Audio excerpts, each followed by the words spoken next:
The crisp night air hung heavy with the scent of ancient pine, damp earth, and the raw, potent musk of an expectant pack. Moonlight, a cold, indifferent eye in the obsidian sky, spilled over the hallowed clearing, illuminating the hushed faces of the assembled wolves. Every breath was held, every shadow elongated, as the weight of an unspoken future pressed down. For Salen, the air tasted of ash and impending doom, a metallic tang of fear that coated her tongue. Her heart hammered a frantic, desperate rhythm against her ribs, a wild creature trapped within her chest, echoing the frantic, silent prayers of a woman who had given everything, only to be left with the hollow ache of expectation. She clutched the worn leather cord around her neck, its familiar texture a small comfort against the vast, terrifying emptiness expanding within her. The true betrayal wasn't in the stolen glances or the hushed conversations. It was in the silence that had replaced their shared laughter, the space that had become a chasm. Tonight, she knew, that chasm would swallow her whole. Alpha King Rathan Morrow stood before his pack, a towering figure even in the distance, his broad shoulders squared against the glow of the ceremonial fires. His presence commanded attention, a magnetic pull that resonated deep in the bones of every shifter present. But to Salen, it was no longer the familiar, comforting hum of their shared bond. It was a dissonant chord, sharp and jarring, a betrayal that echoed through her very being. She remembered the warmth of his hand, the fierce protectiveness in his eyes when he'd first called her his, the undeniable truth of a connection that had felt as ancient and unyielding as the mountains surrounding their territory.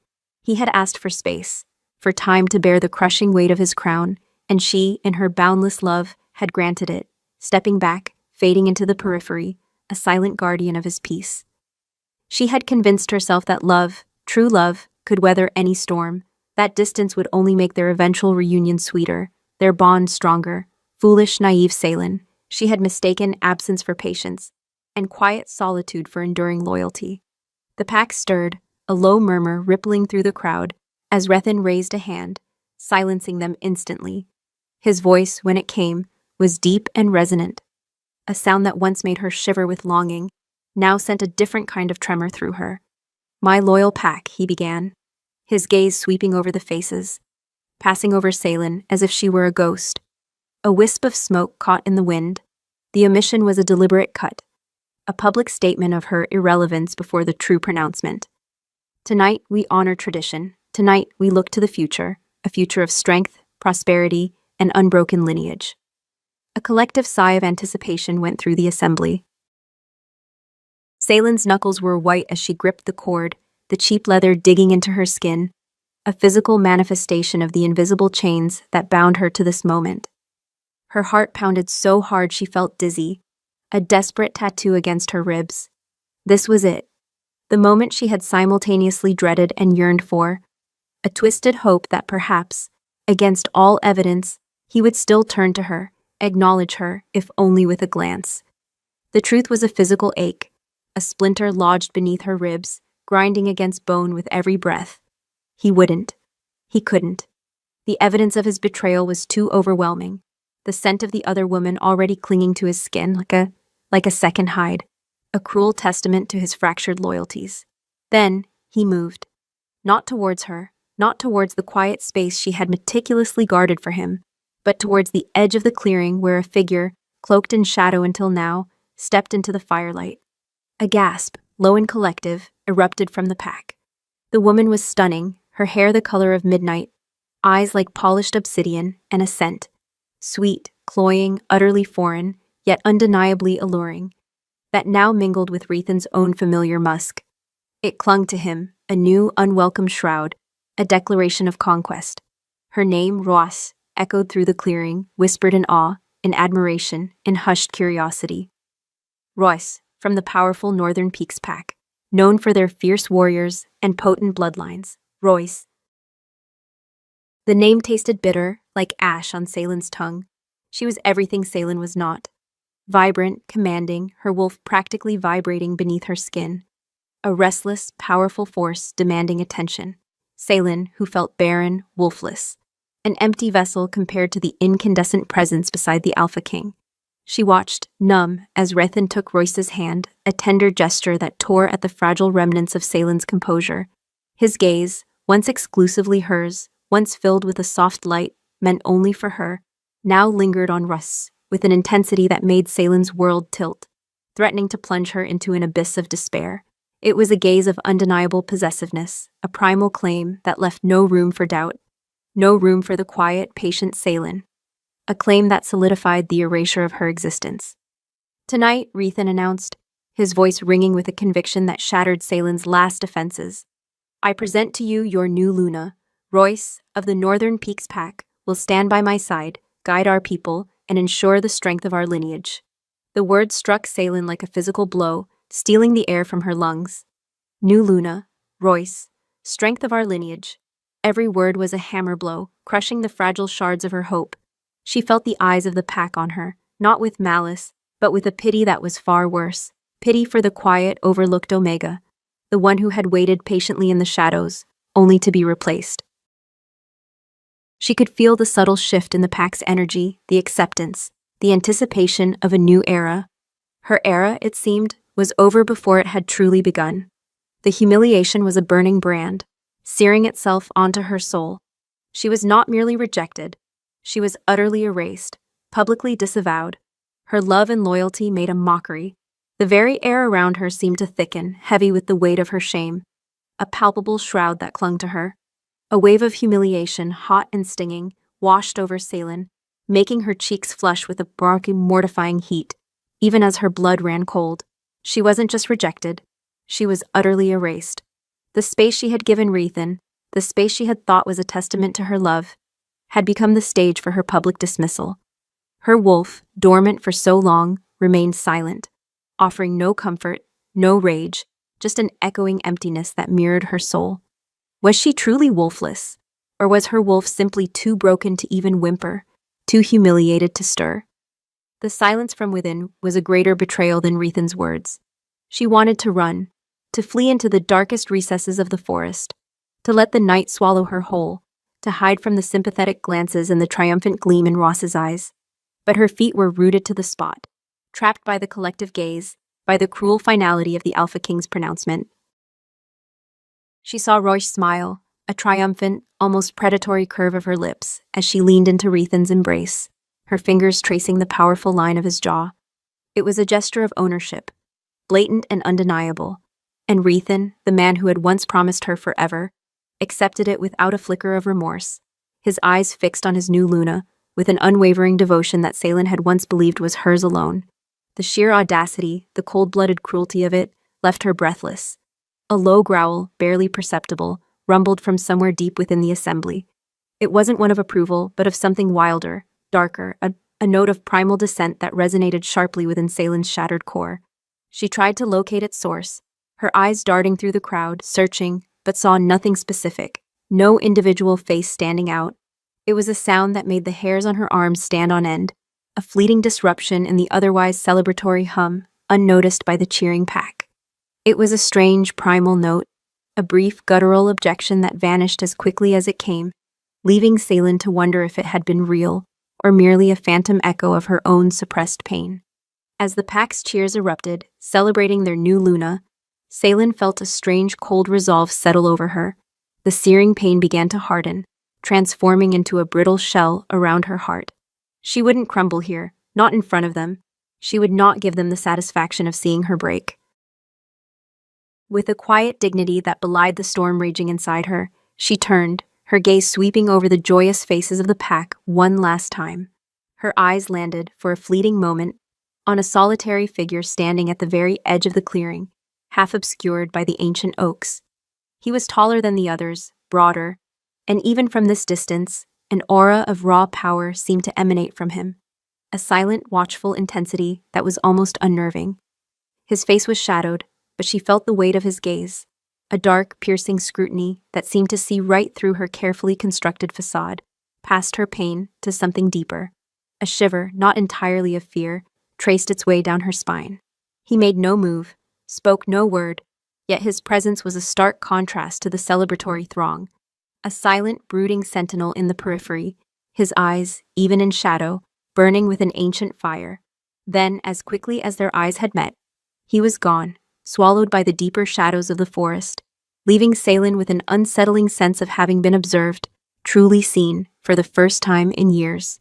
The cheers of the pack faded behind her as she walked away, each step a deliberate act of defiance, her heart a cold, heavy stone in her chest. The familiar path home felt alien, each fallen leaf a whisper of her shattered past, and with every painful step, she felt the truth of her new reality settle over her. Exile not just from the Alpha's side, but from the very heart of the pack.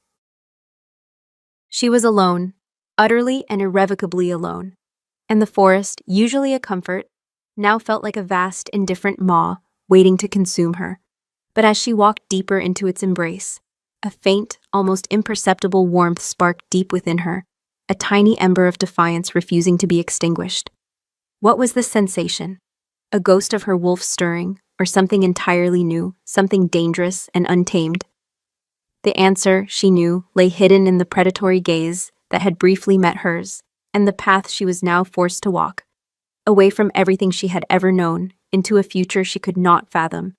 The moon, now high above, seemed to mock her, yet its cold light also promised a wild, untamed freedom, a call to a destiny far removed from the confines of her broken past.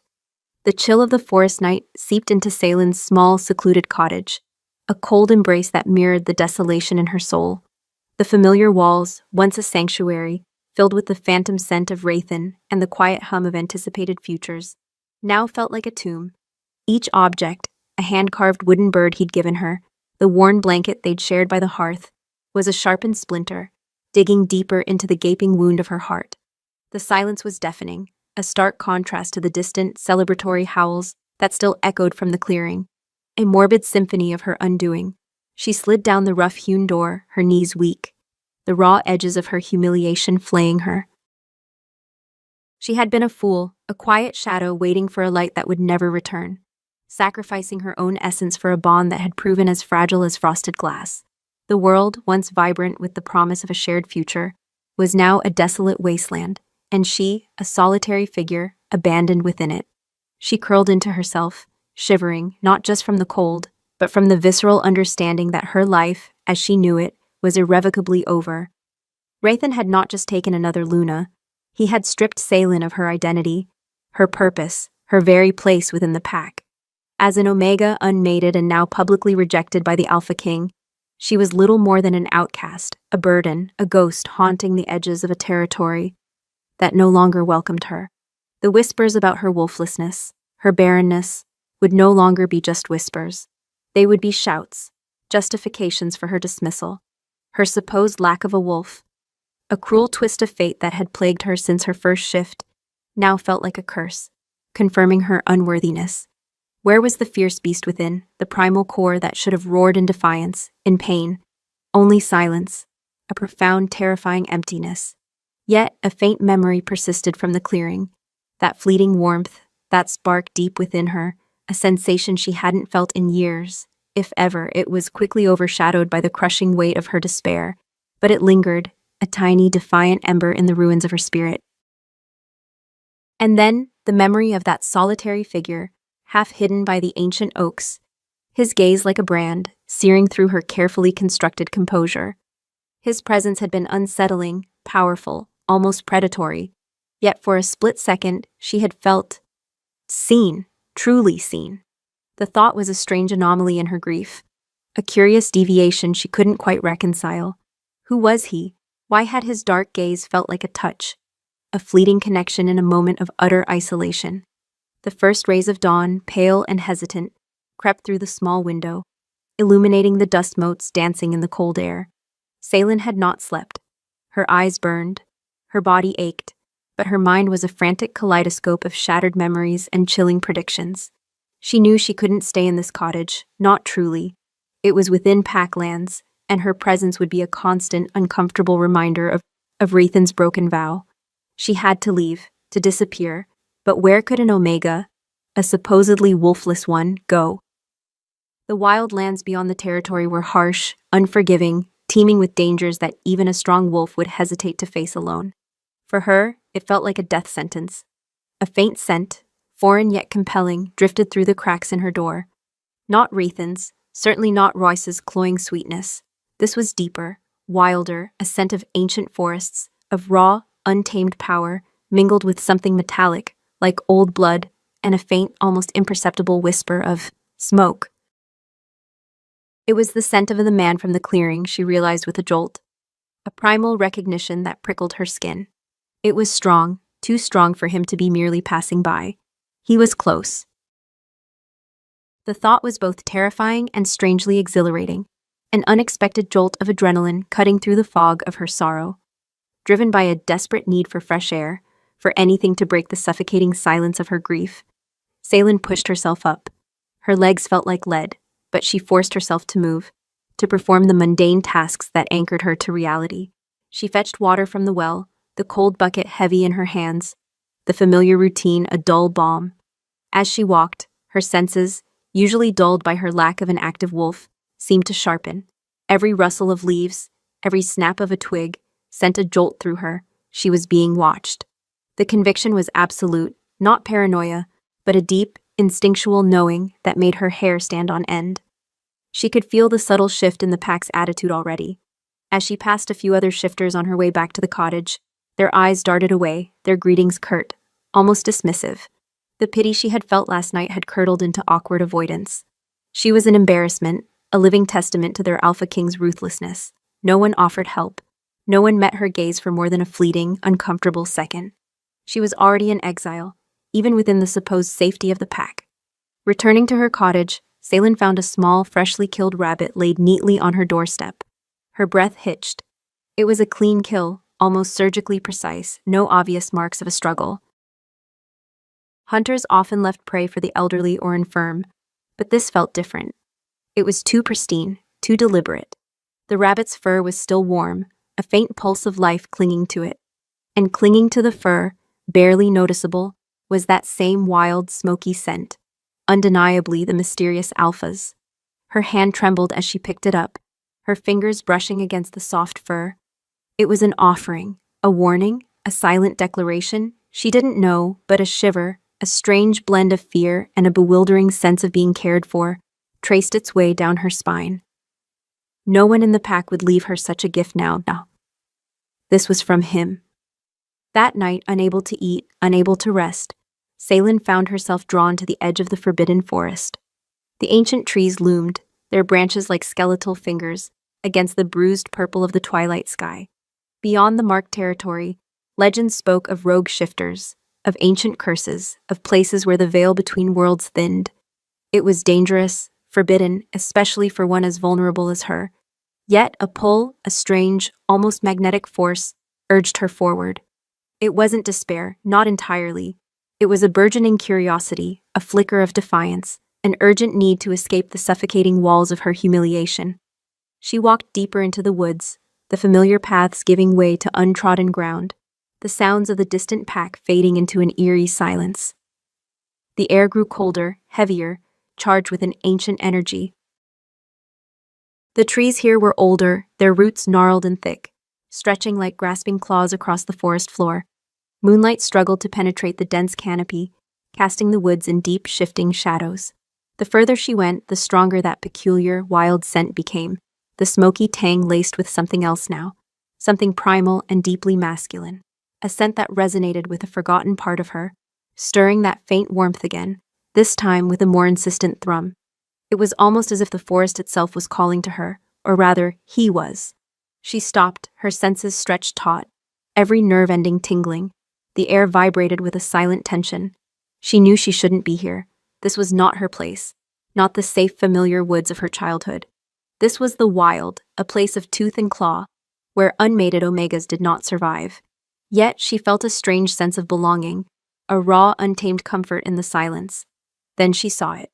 Not a person, not a wolf, but a sign, scratched deeply into the bark of an ancient oak, almost too high to reach, were 3 parallel claw marks, long and impossibly deep, still weeping sap. Beneath them, etched with the same powerful force, was a symbol she didn't recognize. A stylized, spiraling knot, vaguely reminiscent of an ancient runic script, radiating a strange, almost hypnotic energy. It was a marker, a warning, a declaration, but for whom? And why here? As she reached out a trembling hand to touch the raw wood, the air around her thickened, growing colder. Yet that insistent warmth within her own chest flared, a fierce, protective beat. A low growl, deep and guttural, echoed from the darkness just beyond the tree line, not threatening, but possessive, a territorial claim that vibrated through the very ground beneath her feet. It was closer than she thought. Much, much closer. And she realized with a sudden, chilling certainty that she had walked directly into his domain. He wasn't just watching her. He had led her here. The forest was his, and she, an uninvited trespasser, was now utterly at his mercy. Her heart hammered, not just with fear, but with a strange, undeniable thrill. Her dormant wolf, for the first time in years, truly stirred, a low primal purr rumbling deep within her, a response to the wild, untamed call of a true alpha. This was not Rethan's weak claim. This was the raw, ancient power of the wild.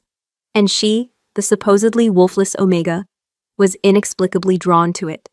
The low growl, deep and guttural, vibrated through the very roots of the ancient forest, a sound that was both a warning and a potent declaration.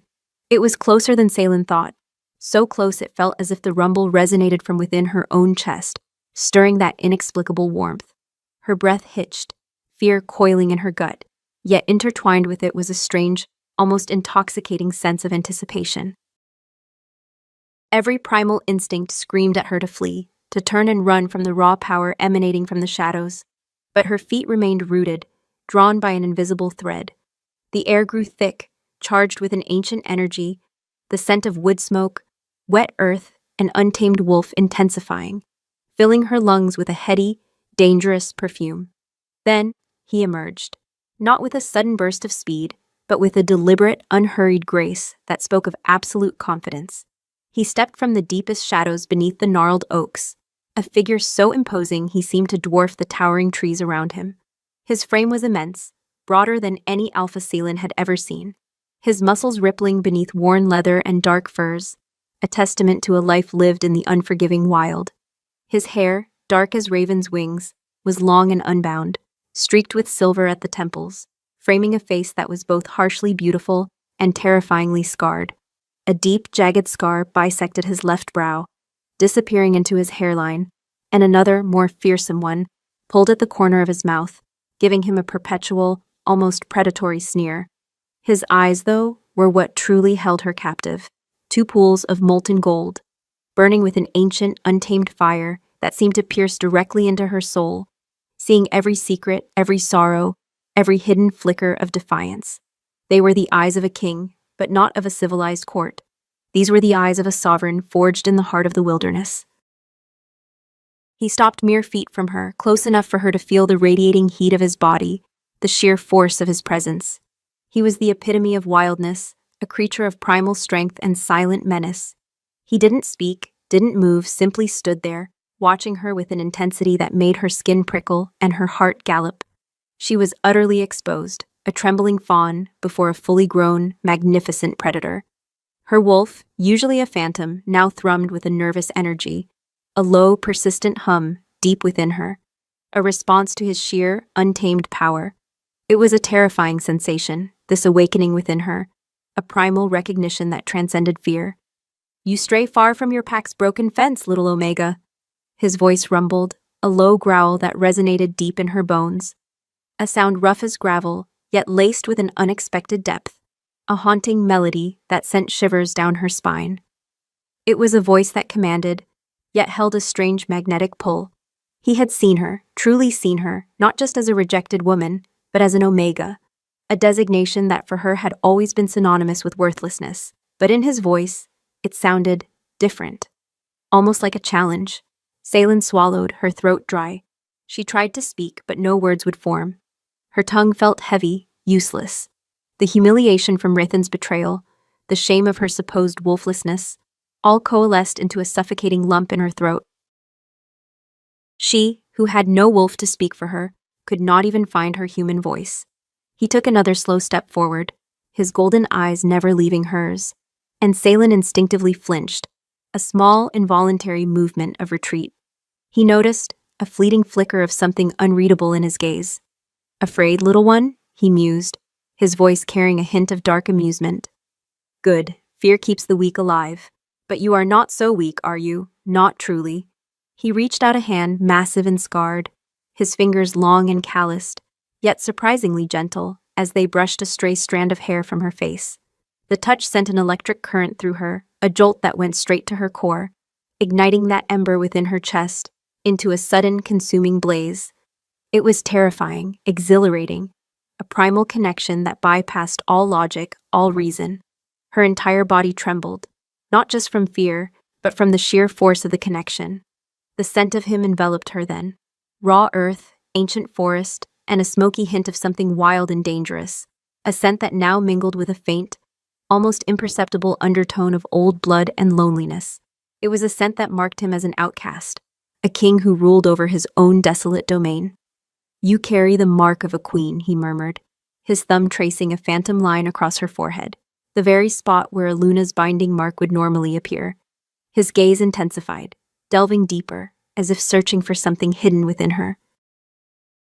A hidden one, buried beneath the dust of neglect. Salen stared at him, bewildered. A queen? She was a discarded Omega, stripped of any claim, any future. What was he talking about? I have no mark," she whispered, her voice barely audible, raw and shaky. "I have no wolf. I am nothing." The words were bitter, a lifetime of self-loathing bubbling to the surface. He let out a low, disarming chuckle, a sound that held no humor, only a deep, resonant rumble that shook the air. "Nothing, no, little one. You are merely unawakened, unclaimed by the foolish, unseeing eyes of those who prefer gilded cages to true power." His golden eyes flared, a fierce, protective light igniting within them. But the wild sees differently. He moved his hand from her face, letting it hover just above her chest, directly over her heart. She could feel the heat radiating from his palm, a potent warmth that seemed to seep into her very core. And then, for the first time in years, she felt it distinctly, a pulse, a faint thrumming from deep within her, a response to his proximity, his touch, his ancient power. It was her wolf, stirring, waking from its long slumber, not with a roar, but with a tentative, curious stretch. A gasp escaped her lips, a sound of pure shock and dawning wonder. "You feel it, don't you?" he murmured, his voice softer now, almost tender, yet still laced with that underlying current of primal command. The echo of what they tried to suppress. The wild heart they claimed was barren. His gaze hardened, turning from her to look back towards the distant lights of Rethan's pack territory. A flicker of something dark, dangerous, crossed his face. A shadow of ancient grievances, of battles fought and lost, or perhaps of battles yet to come. "They called you wolfless, barren, cast you aside for a lesser claim, but the forest doesn't lie. The earth doesn't forget its true children." He paused, his eyes sweeping over her form, lingering on the subtle tremble of her hands, the rapid pulse at her throat. "My name is Volkov," he stated, his voice now crisp, definitive, a name that felt as ancient and elemental as the forest itself. "And this is my domain, a place where the true wolves still run, where claims are forged in blood and loyalty, not whispered lies and convenient betrayals." He took another step, closing the remaining distance between them, until his towering form overshadowed hers completely. The sheer masculine power of him was overwhelming, intoxicating. His scent, once just a distant wildness, now wrapped around her, claiming her senses, mingling with her own fading fear, replacing it with a strange, fierce belonging. "You wandered into my woods, Salen, knowing the dangers, knowing you were alone." Why, his voice was a soft challenge, demanding an honest answer, piercing through the layers of her self-deception. I had nowhere else to go," she finally managed, her voice still shaky, but imbued with a new, quiet strength she didn't know she possessed. They cast me out. Rathan. He broke his vow and I couldn't stay." The words tumbled out, raw and painful, a confession laid bare before this formidable stranger. Volkov's golden eyes narrowed, a cold fury flickering in their depths as she spoke Rethan's name. It was clear he knew of the Alpha King, and their histories, whatever they were not amicable. "A broken vow," he repeated, the words laced with a venomous disdain. "A weakness of character. A king who cannot hold his own is no king at all." His gaze returned to her, softening slightly, but still burning with an intense, assessing fire. And you, little Omega, are no longer bound by his treachery. You are free. He took her hand, his thumb tracing the delicate bones of her wrist, and the warmth within her flared even brighter, spreading through her veins like liquid fire. It wasn't just physical heat. It was an emotional resonance, a feeling of being truly recognized, truly claimed, in a way Rethan never had, even in their most intimate moments. This was a primal connection, undeniable, visceral, a tethering of two lost souls on the edge of the wild. The forest has always provided sanctuary for the wronged, Volkov murmured, his voice a low, hypnotic rasp that seemed to echo from the very heart of the ancient trees. But sanctuary comes with a price. And a choice. He paused, his gaze fixed on hers, piercing and unwavering. You feel your wolf stir, yes? The one they said was dead? This forest, this wildness, it awakens things. It strips away the lies and reveals the truth. But the truth can be a dangerous thing. Are you ready to face it, Salen? Are you ready to claim what is truly yours? He squeezed her hand gently, his touch a silent question, a potent challenge. The moon, now high above the canopy, cast eerie, shifting shadows around them, transforming the forest into a living, breathing entity, humming with unseen energies. Salen looked into his burning golden eyes, the raw power of him overwhelming, yet she felt a flicker of courage, a nascent strength she hadn't known she possessed. Her wolf, still a silent hum, was growing stronger, its presence undeniably real, a living, breathing part of her that was responding to him. She was no longer just Salen, the rejected Omega. She was something else, something primal, something wild, standing at the precipice of a choice that would redefine her very existence. The forest was silent, holding its breath, waiting for her answer. His grasp tightened almost imperceptibly, a possessive anchor in the swirling chaos of her emotions, as if he already knew her choice, as if he had already claimed her, body and soul. The raw, untamed power radiating from him promised both danger and a liberation she had never dared to dream of. And as the moonlight caught the ancient symbol carved into the tree, she felt a profound, irrevocable shift deep within her bones. The forest held its breath, waiting for Salen's answer, yet her own felt lodged in her throat. Volkov's golden eyes, blazing with an ancient, untamed power, pierced through her carefully constructed walls, demanding not just a response, but a primal surrender. His hand, still grasping hers, was a tether to a wildness she had only ever glimpsed in fragmented dreams, a world far removed from the stifling rules of Rethan's pack. Fear, cold and sharp, still pricked at her, but it was now laced with an intoxicating current of defiance, a desperate hunger for belonging that she hadn't realized she possessed until this very moment. Rethan's betrayal had stripped her bare, leaving her vulnerable, but in that raw exposure, a new seed of courage had taken root. Yes, she whispered, the word barely a breath, yet it felt like a roar echoing through the silent woods. It was a choice born of desperation, yes, but also of a burgeoning hope, a reckless leap of faith into the unknown. I am ready. Her voice, though still trembling, held a nascent resolve, a promise to herself that she would no longer be the quiet, discarded Omega. A flicker of something akin to approval, or perhaps satisfaction, softened the harsh lines of Volkov's scarred face. His grip tightened for a moment, a silent acknowledgement before he released her hand, the sudden absence of his touch leaving a surprising chill.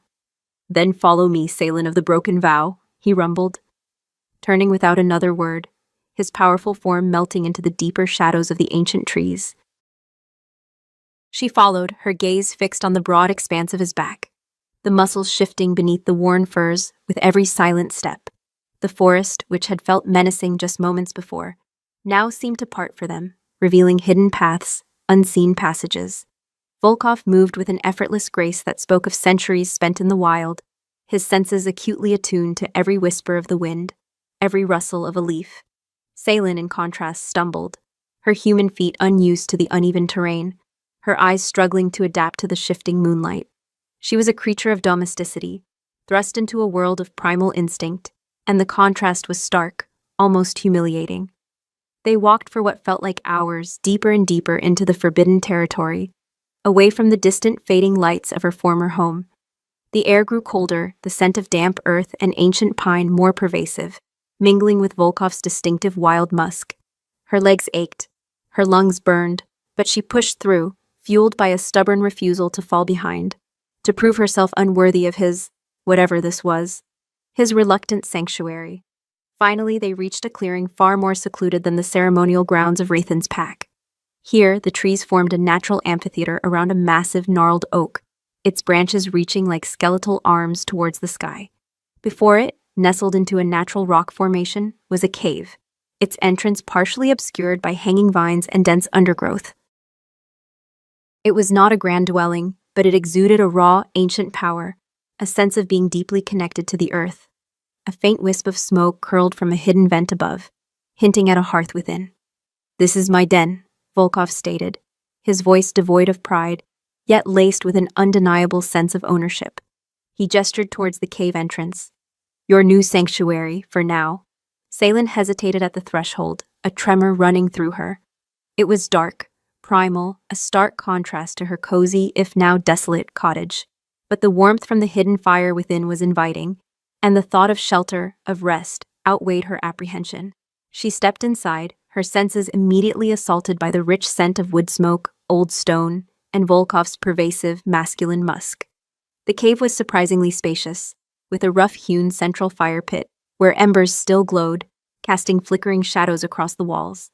Animal furs, thick and luxurious, served as bedding on a raised stone ledge, and various hunting implements hung from pegs. It was a dwelling of pure utility, of survival, yet it held an austere beauty. Volkov moved to the fire, stoking it to life with practiced ease, the crackle and pop of the flames a welcome sound in the silence. He didn't offer comfort, didn't speak of her past or his own. He simply existed, a powerful, silent presence that filled the cave. Salen found a spot on a smaller, empty ledge, trying to make herself inconspicuous, acutely aware of his every movement. The contrast between his effortless power and her own exhaustion was a harsh reminder of her vulnerability. As the fire grew, casting dancing light, Salen finally allowed herself to truly look at him, her gaze lingering on the scars that marred his face and arms. Each one told a story of brutal battles, of survival against impossible odds. He was a warrior, a survivor, a king of this untamed wilderness. She wondered what kind of life he had lived, what forces had forged such a formidable, solitary being, and why did he choose to live alone, away from any pack? The question hung in the air, unspoken but heavy between them. A sudden rumble from her stomach broke the silence, a mortifying sound that made her cheeks flush. Volkov turned, a faint, almost imperceptible curve of his scarred lips. "Hungry, little Omega?" he asked, his golden eyes glinting in the firelight. He retrieved a piece of roasted meat from a hide bag, its rich, savory scent making her mouth water. It was venison, still warm.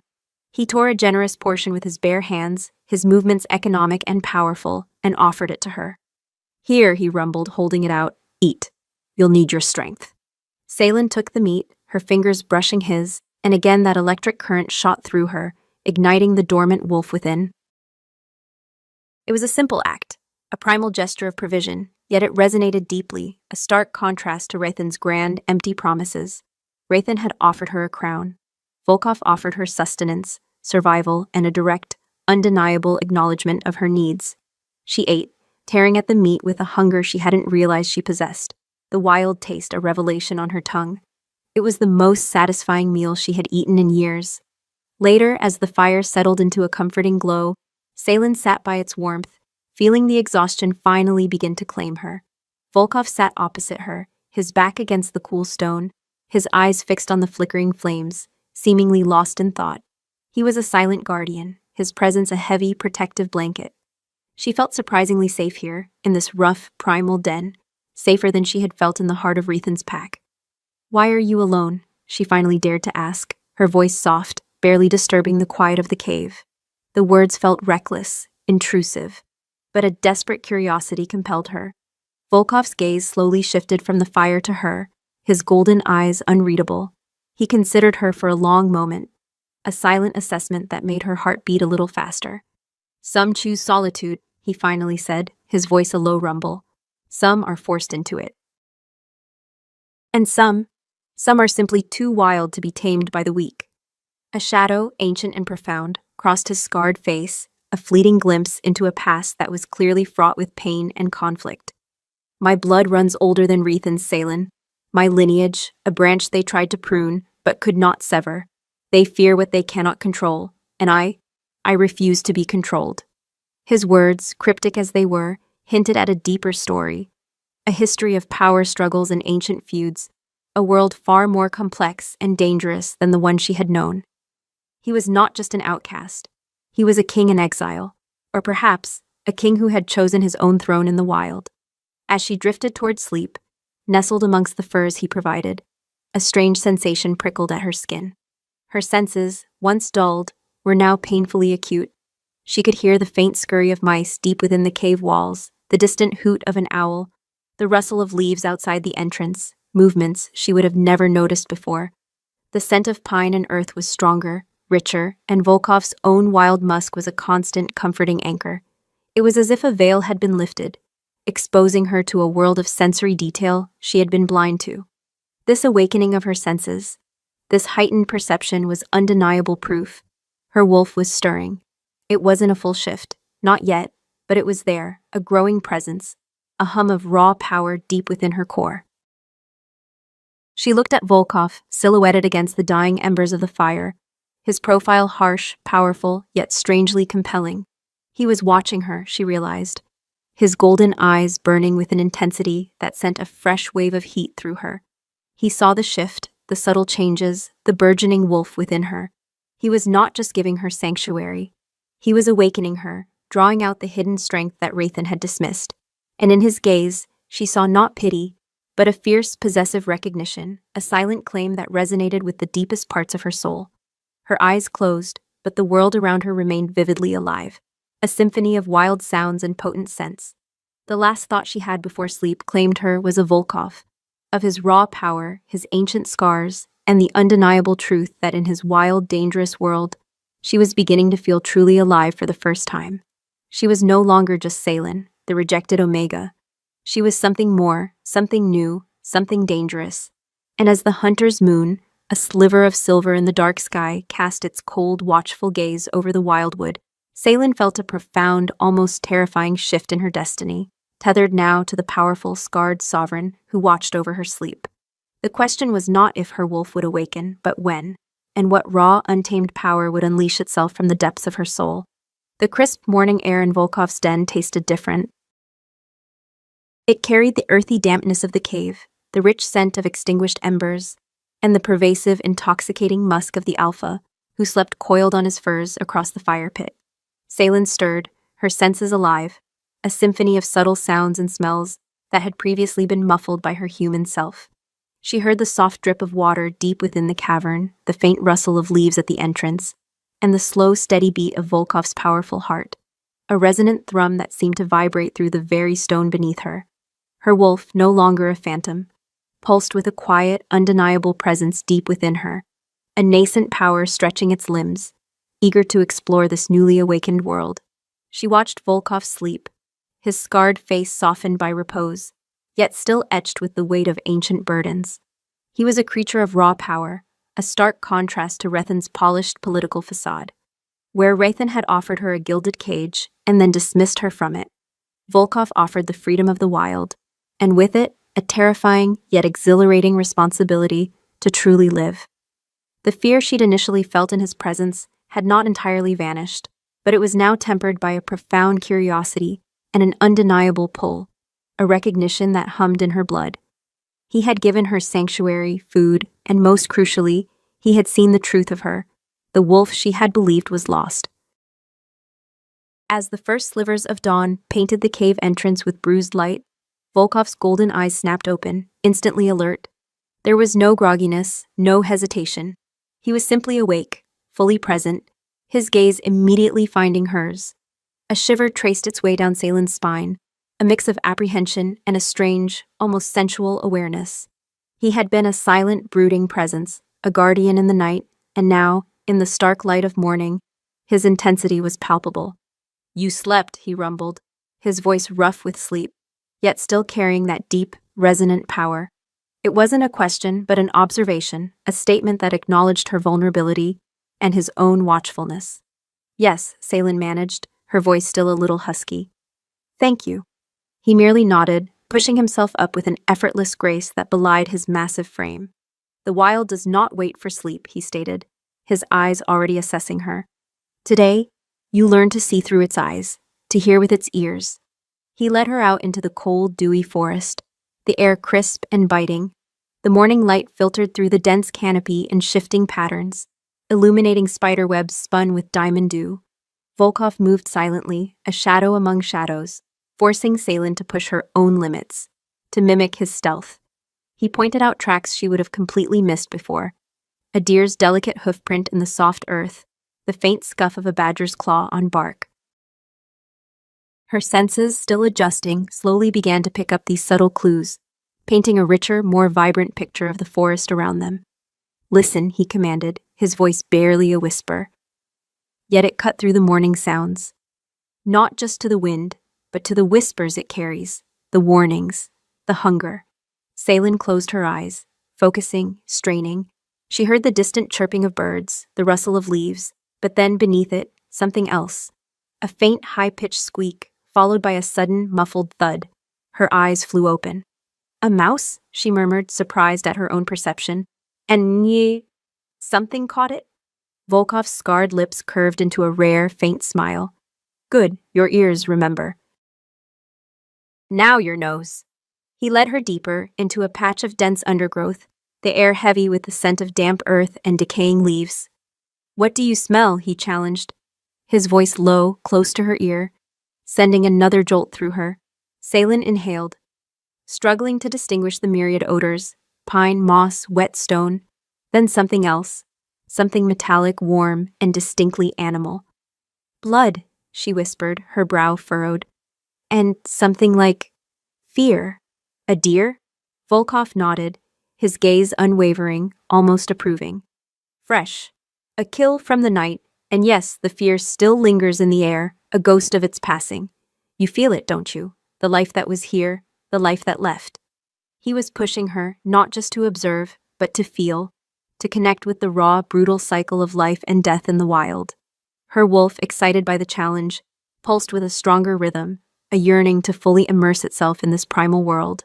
The contrast to her former life, where she had been encouraged to be silent, to be demure, was stark. Here, with Volkov, her instincts were valued, celebrated, almost. They spent hours tracking, observing, learning. Volkov's patience was immense, his teachings profound, revealing a deep reverence for the forest and its creatures. He moved with an effortless power, a silent king surveying his domain, and Salen found herself watching him, mesmerized by his strength, by the raw intelligence in his golden eyes. He was not just a powerful alpha, he was a sage, a conduit to the ancient wisdom of the wild. As the sun began its descent, casting long golden shadows through the trees, they came across a small, clear stream.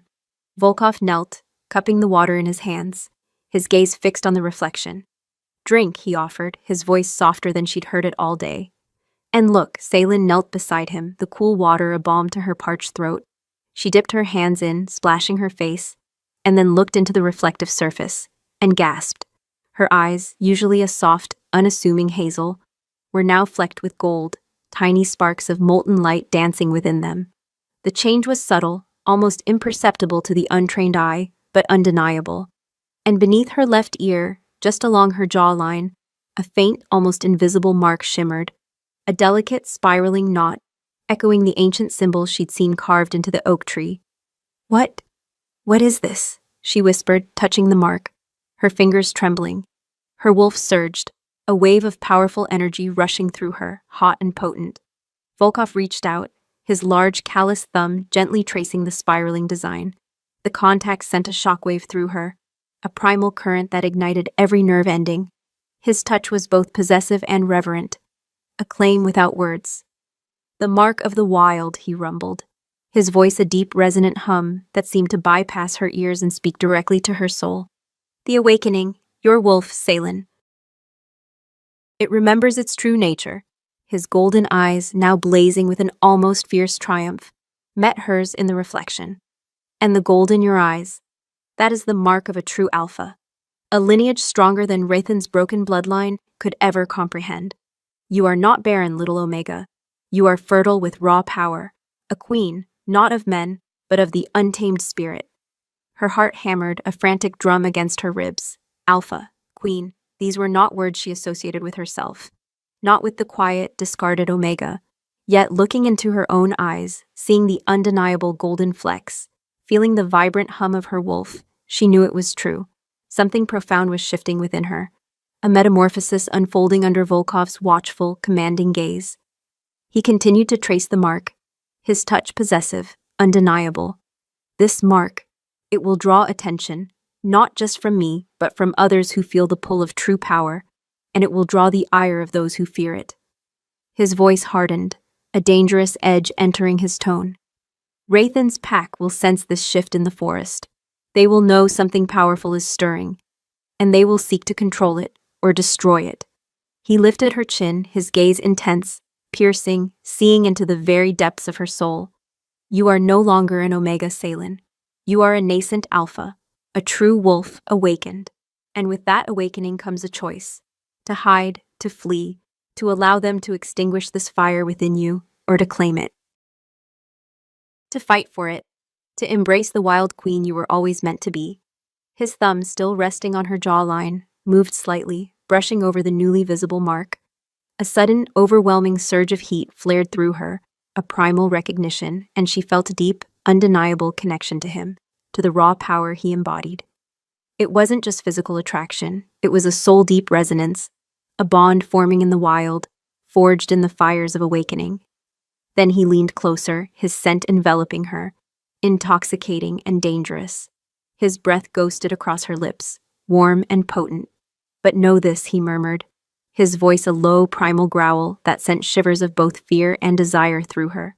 The moment you truly claim it, truly embrace your wolf, you will be mine to protect, mine to guide, mine to keep. His golden eyes locked onto hers, burning with an unspoken promise, a possessive declaration that left no room for doubt. The forest around them seemed to hold its breath. Every sound muted, every shadow still. He was not asking. He was claiming. And in that moment, beneath the awakening mark and the gaze of the scarred sovereign, Salen felt an undeniable pull toward the wild, a fierce, desperate yearning to surrender to his primal claim, to the destiny he offered. Just as his lips were about to meet hers, a sudden sharp snap of a twig echoed from the deeper shadows of the forest, too deliberate to be an animal, too close to be ignored. Volkov's head snapped up, his golden eyes hardening, blazing with a dangerous fury. He pushed Salen gently but firmly behind him, his body a shield, his gaze piercing the darkening woods. Someone was watching, someone had followed them, and Volkov's protective stance, the barely suppressed growl vibrating in his chest, promised a brutal defense of his newly found charge. The sharp snap of the twig tore through the twilight quiet, an unnatural sound in the ancient hush of the forest. Volkov's head snapped up, his golden eyes blazing, instantly transforming from intense desire to lethal alertness. He moved with a speed that defied his massive size, pushing Salen gently but firmly behind him, his body a solid, unyielding shield against the unseen threat. A low, guttural growl vibrated from deep in his chest, a sound that was less a warning and more a promise of brutal retaliation. The air around them crackled with his raw power, a predatory aura that made the hairs on Salen's arms stand on end, yet paradoxically filled her with a profound sense of safety. Fear, cold and sharp, seized her, but it was different now. It was not the paralyzing terror of the discarded Omega, but the protective instinct of a nascent wolf, a fierce current that pulsed through her veins, urging her to defend, to fight, to protect him. The mark beneath her ear tingled, a faint warmth spreading, and she could feel her senses sharpen. The scent of pine and damp earth, now laced with a faint, cloying sweetness, unmistakably the scent of Rathan's pack. Not Rathan himself, but his wolves. Scouts. They had found them. Volkov stood utterly still, a statue of coiled power, his gaze piercing the darkening woods. The silence stretched, heavy and tense, punctuated only by the frantic beat of Salen's heart. Then, a figure stepped from the shadows, followed by another and another. 3 wolves, larger than average, their faces grim, their eyes fixed on Volkov, with a mixture of apprehension and forced bravado. They were beta-level warriors from Rathan's inner circle, recognizable by the faded scar patterns on their cheeks. Volkov, the lead scout, a burly male named Cade, growled, his voice laced with disdain. Always skulking in the shadows, the king wishes to know why you harbor one of his pack. His eyes, cold and assessing, flickered to Salen, lingering on her for a fraction of a second too long, and Salen instinctively pressed closer to Volkov's back. She is no longer of his pack. Volkov's voice rumbled, low and dangerous, each word a stone dropped into a deep well. And you trespass on my land, Cade. Turn back, or face the consequences. Cade scoffed, a sneer twisting his lips. Your land? The king's decree covers all these woods, rogue. And as for the Omega, she is an outcast, wolfless, barren. Of no use to anyone, especially not a wild relic like you. His gaze dropped to the mark on Salen's jaw, his eyes widening almost imperceptibly, a flicker of something unsettling crossing his face. What is that? Before Cade could finish, Volkov moved. It was a blur of motion, a primal surge of power. One moment, he was a silent guardian. The next, he was a whirlwind of controlled ferocity. He slammed into Cade with the force of a battering ram, sending the beta warrior sprawling. Cade barely had time to let out a grunt of surprise before Volkov was on him. A flash of golden eyes, a blur of massive paws. There was no shift, no full transformation, but the raw power of his wolf was unmistakable, flowing through his human form, making him an unstoppable force. The other two scouts, momentarily stunned, recovered quickly, circling, trying to flank him. But Volkov was too fast, too skilled, too utterly dominant. He moved with an ancient grace, dodging a clumsy lunge, twisting, and then with a brutal, precise strike, he brought his fist down on the back of one scout's neck. The wolf crumpled, unconscious, a heap on the forest floor. The third scout, eyes wide with terror, hesitated, clearly outmatched.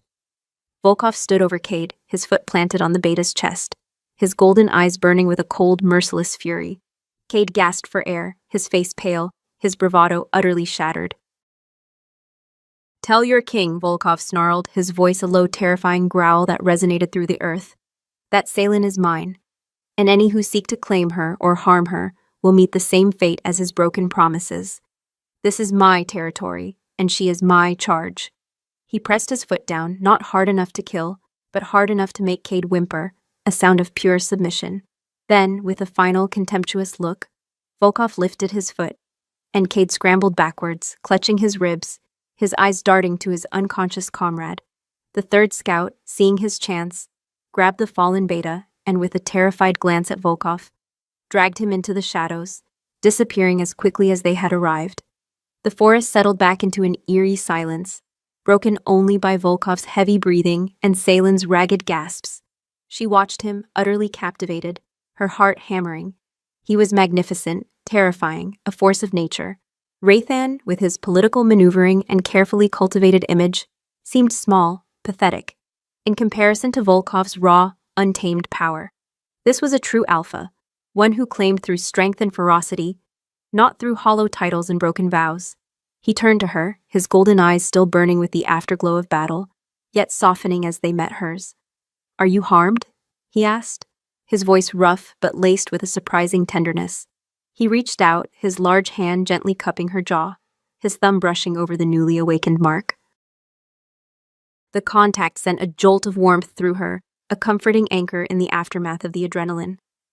Salen shook her head, still breathless. No, I'm fine, but what was that? She whispered, gesturing vaguely toward the shadows where the scouts had vanished. Why did they come here? Volkov's jaw tightened, a hard line etched into his scarred face. Raythan is not a fool, merely arrogant. He would have sensed the shift in the forest, the ripple of awakening power. He would know something has changed, and he fears what he cannot control. He sent them to investigate, to remind me of his dominion, and perhaps to gauge your worthlessness. A mistake, it seems. A dark, dangerous glint entered his eyes. He underestimated you. He underestimated us. He pulled her closer, his arms wrapping around her, drawing her against his powerful chest. The scent of him, wild earth, ancient forest, and the lingering tang of his adrenaline enveloped her, a potent, intoxicating blend that made her head spin. His heartbeat, strong and steady, pulsed against her ear, a comforting rhythm that calmed the frantic beat of her own. She buried her face in his furs, feeling the raw power of him, the undeniable truth of his claim. This was more than just protection, it was possession, a primal bond forging itself in the heart of the wild. "That mark on your skin, Salen," he murmured, his voice a low rumble against her hair. "It is not just a sign of your awakening, it is a beacon. It calls to those who recognize true power, and it warns those who would suppress it. Rathan will not be the last to seek you out, but they will learn, as Cade learned, that you are under my protection, under my claim." His words, possessive and absolute, should have terrified her, but instead, they settled into her soul with a strange, profound comfort. After years of feeling invisible, discarded, to be so fiercely claimed, so undeniably seen, was a revelation. Her wolf, now fully awake and vibrant, purred deep within her, a soft, contented rumble that resonated with his own primal force. He tilted her chin up, his golden eyes searching hers, intense and unwavering. "Do you understand, little Alpha? This choice, to walk with me, to awaken your true self, it is a dangerous path, but it is also a path to power, to freedom, and to a bond that will make Rethan's betrayal seem like a child's game." His gaze dropped to her lips, lingering there, and Salen felt her breath catch in her throat. The memory of his near kiss earlier, interrupted by the scouts, flashed through her mind, now intensified by the adrenaline and the undeniable connection that hummed between them. Her body thrummed, alive with a yearning she had never known, a deep, primal hunger for his touch, his claim. "I understand," she whispered, her voice barely audible, but resolute. "I choose it. I choose this."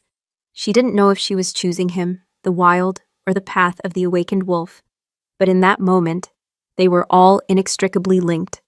Volkov's eyes darkened, a raw, primal desire flaring within their golden depths. He lowered his head slowly, deliberately, giving her every chance to pull away, but Salen didn't. She leaned into him, her fingers curling into the furs on his chest, her eyes closing as his lips, firm and warm, finally met hers. The kiss was everything she hadn't known she needed. It was wild, fierce, claiming, yet held an underlying tenderness that brought tears to her eyes. It was a kiss of ancient bonds, of awakened power, of two lost souls finding their anchor in the wilderness. His scent enveloped her, intoxicating, dangerous, and utterly right. It was not the gentle caress of a lover.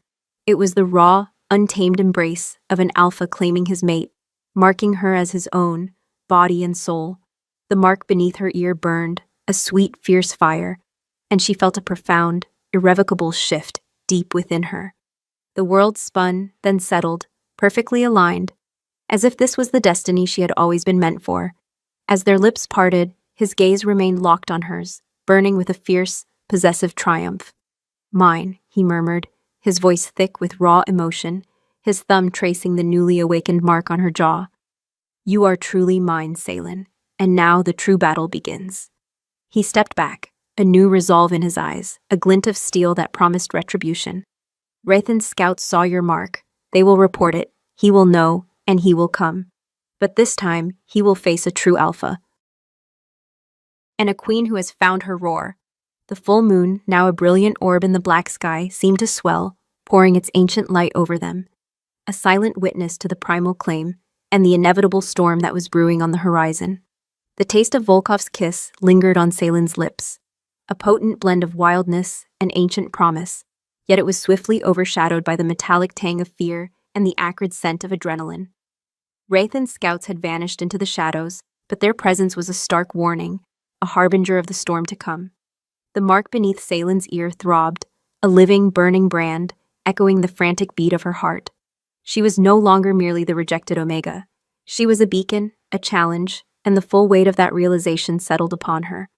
Volkov's words, "The true battle begins," echoed in her mind, not as a threat, but as an undeniable truth. Volkov stepped back, his golden eyes, still burning with the aftermath of their kiss, now hardened with grim resolve. His face, usually a mask of rugged stoicism, was etched with a primal alertness. He was a sentinel, a warrior king preparing for war. "They will be back," he stated, his voice a low rumble, devoid of emotion, yet carrying the weight of absolute certainty. Rathan will not tolerate defiance, not from me, and certainly not from what you have become.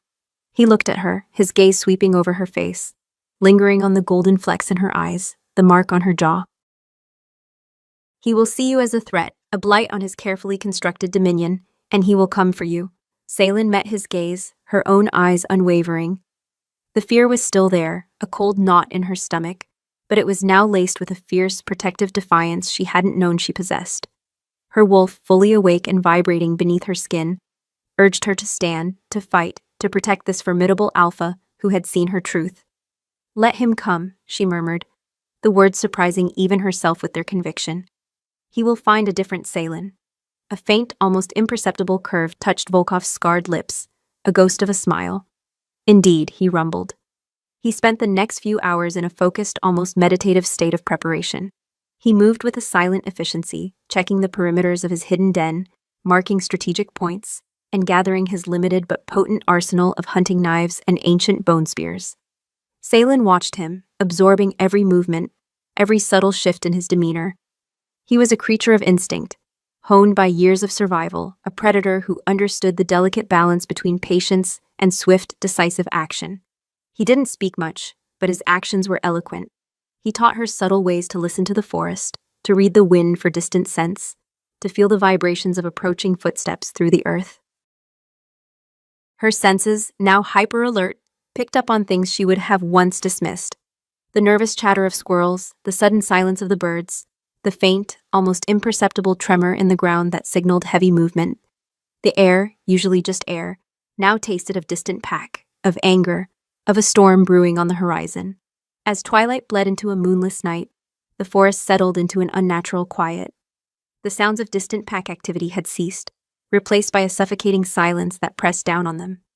"They are close," Volkov murmured, his voice barely a whisper, yet it resonated with an ancient knowing.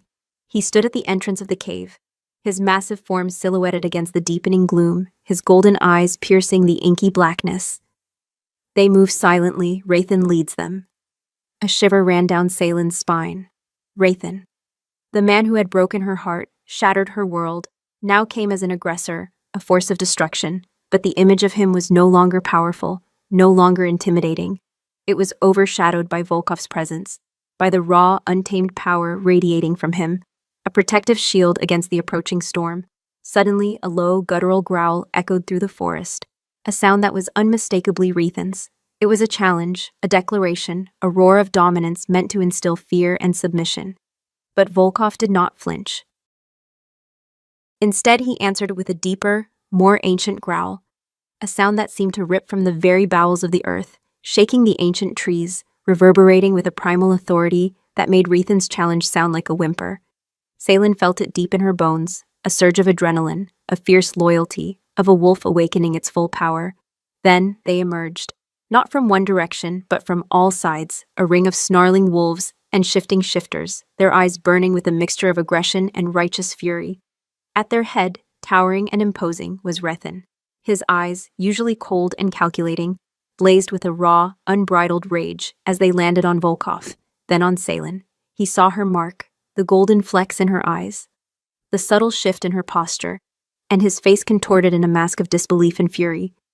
"Volkov," Rathan's voice boomed, cutting through the tense silence laced with venom. "You dare to harbor my property? To corrupt one of my own?" His gaze flicked to Salen, contemptuous and possessive. "And you, Omega, what sorcery has this rogue practiced upon you?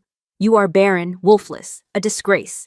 Volkov stepped forward, placing himself fully between Salen and Rathan, his posture radiating an unspoken threat. "She is no longer yours, Rathan," he rumbled, his voice a low, dangerous growl. "She is not property, and she is neither barren nor wolfless. You were simply too blind to see her true power. Too weak to claim it," Rathan snarled, a visceral sound of pure rage. "She is an Omega, a discard. I merely replaced what was broken with what is strong. Royce is my Luna, my mate, the future of this pack." His eyes widened as they landed on Salen again, catching the faint shimmer of the mark. "What is that mark? What have you done to her, rogue?" "I have done nothing but awaken what was always hers," Volkov stated, his golden eyes blazing with defiant power. "A true alpha, a queen of the wild. Something your bloodline could never produce, Rathan. You rule with fear. I rule with ancient truth. Rathan lunged, his control snapping. He shifted in midair, transforming into a massive dark gray wolf, teeth bared, eyes alight with murderous intent. His pack followed suit. A wave of snarling, shifting forms, their growls a deafening chorus. This was no mere skirmish. This was a war. Volkov met Rathan's charge head-on, a blur of raw power. He didn't bother to shift fully, preferring the strategic advantage of his human form, but his movements were imbued with the strength and ferocity of his wolf. He moved like a shadow, ducking under Rathan's snapping jaws, striking with bone-crushing force. The sounds of battle erupted around them. The snarls of wolves, the shouts of shifters, the sickening thud of bodies colliding. Salen, pushed back by the initial surge, found herself caught between two of Rathan's wolves. Her heart pounded, but her fear was no longer paralyzing. It was a fuel, an accelerant for the fire raging within her. Her wolf, an undeniable force now, surged, demanding release. The mark on her jaw burned, a fiery current flowing through her veins. She felt the shift begin, a painful, exhilarating stretching of her bones, a primal surge of power. It wasn't a full transformation, not yet, but her vision sharpened, her hearing intensified, and her limbs tingled with an incredible strength. Her nails elongated, becoming claws, her teeth sharpened, and a low, guttural growl ripped from her throat, a sound she had never known she possessed. She met the charge of the first wolf, not with a cower, but with a fierce, defiant roar. She moved instinctively, her body recalling ancient knowledge, dodging a snap, twisting, and then, with a surge of newfound strength, she slammed her forearm into the wolf's jaw. The impact was startling, sending a shockwave through her, but the wolf stumbled back, yelping in surprise and pain. Her golden-flecked eyes blazed, radiating an undeniable alpha command. "Back," she snarled, the word ripping from her, imbued with a power that made the wolf whimper and recoil. The second wolf hesitated, sensing the shift, the undeniable power emanating from her. It was not the scent of an omega, it was the scent of an alpha, raw and untamed. Rathan's pack, trained for rigid hierarchy, felt the disruption, the challenge to their established order. Salen looked towards Volkov, who was locked in a brutal dance with Rathan, a whirlwind of teeth and claws and powerful blows. Rathan, in his fully shifted form, was massive, but Volkov, in his human form, was faster, more cunning, his strikes precise and devastating. He fought with the ferocity of a king, defending his territory, his queen. Then she saw it. Royce, standing at the edge of the clearing, surrounded by a few guards, her face a mask of furious disbelief, her eyes fixed on Salen. She raised a hand, a silent command, and two more wolves broke from the main battle, heading directly for Salen, their intent clear: eliminate the threat. Salen's blood ran cold, but the fear was quickly replaced by a white-hot rage. They would not take her, they would not silence her. Her wolf roared, a primal force demanding release. She met the charge of the first wolf, her body moving with a speed and agility she had never known. She ducked, spun, and with a guttural cry, she unleashed a wave of raw, untamed power. It wasn't a physical attack, but an invisible force, a pure alpha command, a shockwave of intent that slammed into the approaching wolves, sending them tumbling back, disoriented and whimpering. Her eyes, now fully golden, locked onto Royce's. "You thought me broken," Salen snarled, her voice imbued with a primal power that seemed to vibrate through the very ground. "You thought me a replacement for the queen you stole? You were wrong. I am the true queen. And this is my claim." As she spoke, the mark on her jaw pulsed with a blinding golden light, radiating outwards, engulfing her in a shimmering aura. Her wolf, fully awake, fully present, surged, and for a fleeting moment, Salen felt the full, exhilarating power of her transformation. She was not just human, not just wolf. She was something more, something ancient and powerful, a true alpha. The battle paused, every eye, even Rathan's, turning to Salen. The raw, untamed power emanating from her was undeniable, a force that demanded reverence, submission. Rathan, momentarily distracted, faltered, and Volkov seized the opportunity. With a powerful roar, he delivered a crushing blow that sent Rathan sprawling, shifting back to his human form with a pained grunt. Rathan lay on the ground, defeated, his wolf whimpering, his dominance shattered. Silence descended, heavy and absolute.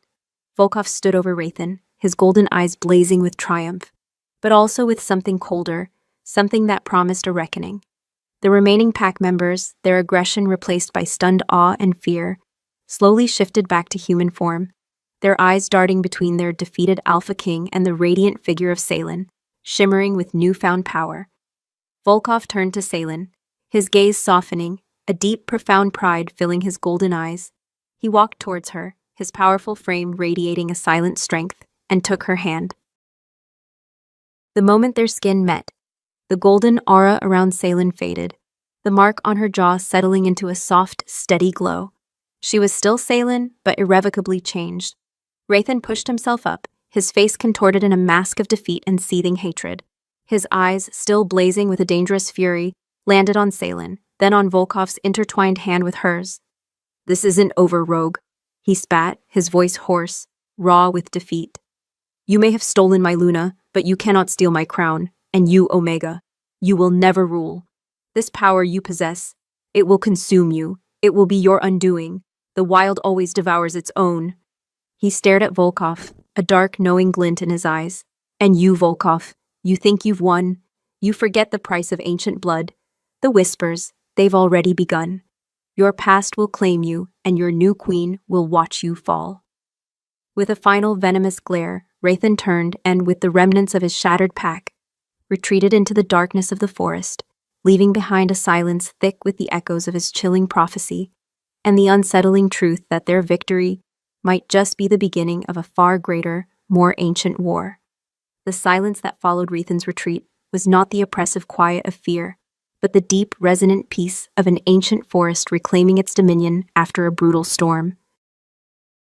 The scent of blood and fear slowly dissipated, replaced by the crisp, clean tang of pine and damp earth, mingled with the potent, comforting musk of Volkov. Salen stood amidst the lingering shadows of the battle, her heart still thrumming with the raw power of her awakened wolf, the mark beneath her ear radiating a steady, warm glow. Rathan's chilling prophecy, "Your past will claim you, and your new queen will watch you fall," echoed, a dark counterpoint to their hard-won victory, yet it lacked the sting of true malice. It felt like the desperate gasp of a defeated king, clinging to a power that had already slipped from his grasp. Volkov turned to her, his golden eyes, once blazing with battle fury, now softened into pools of profound tenderness. He reached for her, his large, scarred hands cupping her face, his thumbs gently tracing the line of her jaw, the faint pulse of the awakening mark. "My queen," he murmured, his voice a low, reverent rumble, devoid of the roughness she had first heard. It was a sound of absolute devotion, of a fierce, protective love that resonated through every fiber of her being. Salen leaned into his touch, her own hands rising to grip his powerful forearms. The connection between them was no longer nascent. It was a fully formed, unbreakable bond, forged in fire and defiance. She could feel his strength, his ancient wisdom, his quiet, unwavering loyalty, not just to her, but to the wild spirit they both embodied. Her wolf, now fully integrated, purred deep within her, a contented rumble that answered his own primal hum. In the days that followed, the true meaning of Rathan's words and Volkov's hidden past slowly unfurled. Volkov, it turned out, was not merely a rogue, but the last living descendant of the ancient High Kings, a lineage that predated Rathan's by centuries. His family had been guardians of the true wild, their power drawn not from political alliances, but from an intrinsic bond with the earth and its creatures. Rathan's ancestors, ambitious and cunning, had usurped the throne generations ago, rebranding the wild ways as savage and dangerous, driving Volkov's line into exile, into the deepest, most forbidden parts of the forest. The scars on Volkov's face and body were not just from random skirmishes. They were the legacy of a brutal, lifelong battle against those who sought to extinguish his line, to erase the very memory of the true kings. He was a survivor, a keeper of ancient knowledge, a king who had chosen the freedom of the wild over the gilded cage of a stolen throne. "They called me rogue, cursed," Volkov explained one evening, as they sat by the fire in his den, the embers casting dancing shadows on his scarred face. His eyes, fixed on the flames, held a distant, ancient pain. "They feared my blood, the whispers of my true claim. They wanted me to fall, to be consumed by the wild they condemned. But the wild, It nourished me. It taught me patience. It taught me strength. He turned to Salen, his golden eyes filled with a fierce tenderness. And it led me to you, my unawakened queen, the one they dismissed, because they could not see the crown you carried within. Salen, no longer the timid Omega, listened with a deep understanding. Her own journey, from humiliation to awakening, mirrored his in a profound way. They were both outcasts, both survivors, both reclaimed by the very wildness that others feared. Her mark, now a permanent, shimmering spiral beneath her ear, was a constant reminder of her true nature, a source of unwavering strength.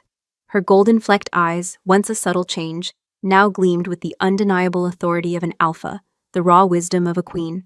Their den, once a solitary refuge, slowly began to transform. The forest, having witnessed their triumph, seemed to hum with new life. Animals, once wary, now approached with a curious boldness, sensing the benevolent power emanating from Volkov and Salen. And then, a few days after Rethan's defeat, the first of the lost and disillusioned arrived. Shifters who had felt the stifling weight of Rathan's rigid rule, Omegas who had been scorned, Betas who yearned for a truer, more primal connection to their wolves. They came, drawn by the whispers of a new kind of alpha, a true alpha who valued strength, not just in tooth and claw, but in spirit and loyalty.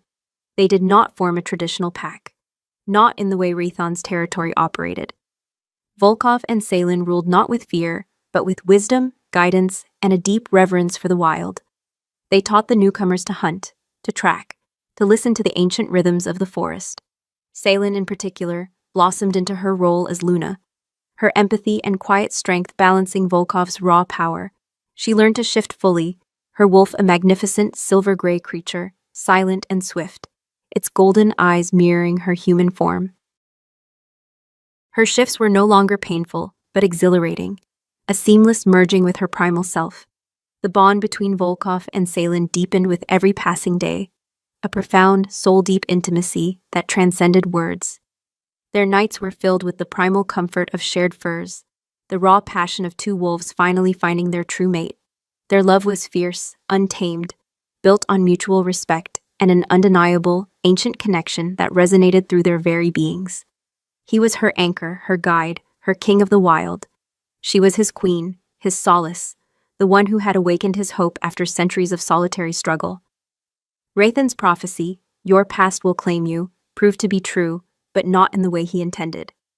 Volkov's past, his ancient lineage, did claim him, not as a curse, but as a rightful inheritance. He embraced his role as the true alpha of the wild, his wisdom guiding his growing number of followers, creating a sanctuary where all wolves, even the supposedly wolfless or barren, could find their true strength. And Salen, his queen, stood by his side, her own past of humiliation transformed into a powerful foundation for her reign. She had watched him fall, indeed. She had watched Rathan fall from grace, fall from power, fall from his stolen throne, defeated not by force alone, but by the undeniable truth of a bond he had foolishly cast aside. Roas, it was said, returned to her Northern Peaks pack, disgraced and stripped of her false title, her ambition having led her to ruin. Rathan, stripped of his perceived dominance, and now haunted by the growing legend of the Wild King and his Alpha Queen, found his own pack slowly dwindling, their loyalty eroded by his cruelty and his inability to truly lead. The whispers in the forest were no longer of his power, but of the formidable pair who ruled the ancient woods, whose bond was forged in primal fire, and whose strength grew with every dawn. One morning, as the sun painted the forest in hues of gold and amber, Salen stood with Volkov on a high, rocky outcrop overlooking their expanding territory. Below them, a small group of shifters, their faces alight with purpose, moved through the trees, learning, growing, thriving under their guidance. The air was alive with the scent of wild freedom, of promise, of belonging.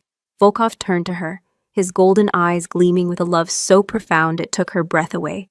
He took her hand, intertwining their fingers, and brought her knuckles to his lips, a gesture of quiet reverence.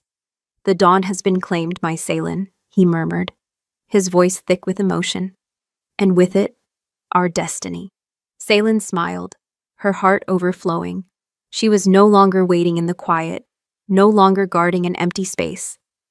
She was standing in the full light of her own power, beside the Alpha who had seen her truth. the one who had taught her to roar. Her crown was not of jewels or gold, but forged in the fire of betrayal and the strength of the wild. Her kingdom was this boundless forest, and her reign, alongside Volkov, was one of undeniable, primal truth. The future stretched before them, vast and untamed, a canvas waiting for their shared story, a testament to a love that was as ancient and unyielding as the mountains themselves.